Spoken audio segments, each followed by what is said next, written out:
You will talk to my lawyer in the court. मैंने देश का सबसे बड़ा एडवोकेट हायर किया है। इस तरह के डायलॉग्स हमने Hindi movies and TV serials में कई बार सुने हैं, लेकिन क्या आपको पता है कि कई बार जब हम लॉयर एंड एडवोकेट को एक जैसा समझ करके एक दूसरे की जगह पर इस्तेमाल कर लेते हैं, हम नहीं जानते कि दोनों में अंतर होता है। एक दूसरे के पर्यायवाची से लगने वाले ये दो शब्द असल में बहुत अलग हैं। एडवोकेट और लॉयर के बीच क्या डिफरेंस होता है, आइए जानते हैं।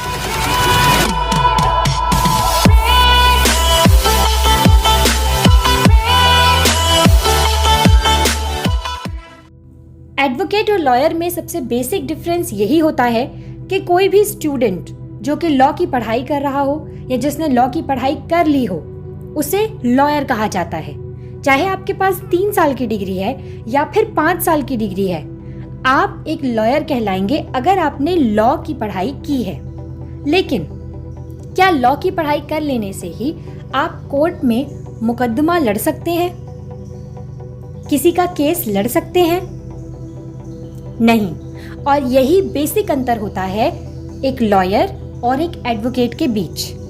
असल में लॉ की पढ़ाई कंप्लीट करने के बाद आपको BCI यानी कि बार काउंसिल ऑफ इंडिया का एक एग्जाम देना होता है, जिसमें पास होने के बाद कोर्ट में लड़ने के लिए एलिजिबल हो जाते हैं और इसी के साथ आप एक एडवोकेट बन जाते हैं। तो बेसिक डिफरेंस यही है कि अगर आपने सिर्फ लॉ की पढ़ाई की है तो आप एक लॉयर हैं, लेकिन लॉ की पढ़ाई करने के बाद आप वहां पर एनरोल होते हैं और वहां से आपको प्रैक्टिस करने का एक लाइसेंस मिलता है।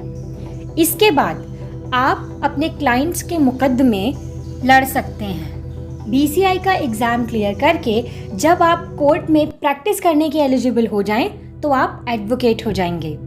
एडवोकेट को अधिवक्ता कहा जाता है।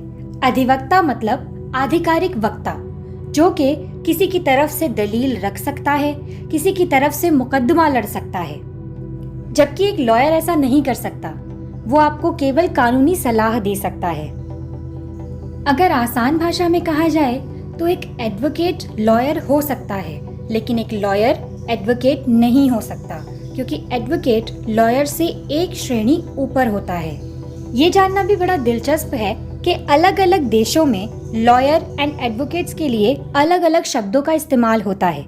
जैसे कि स्कॉटलैंड और साउथ अफ्रीका में एक एडवोकेट को बैरिस्टर कहा जाता है, जबकि USA में एडवोकेट जैसे शब्द का इस्तेमाल ही नहीं होता। वहां पर लॉयर को लॉयर ही कहा जाएगा, फिर चाहे वो लॉ की डिग्री लेने वाला लॉयर हो या फिर कोर्ट में प्रैक्टिस करने वाला लॉयर हो।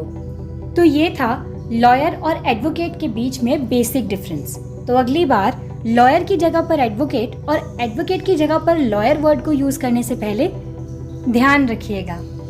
और वीडियो अगर पसंद आई हो तो इसे लाइक कर दीजिए, शेयर कर सकते हैं, कमेंट करके बताइएगा ज़रूर, और चैनल को प्लीज़ सब्सक्राइब कर दीजिए।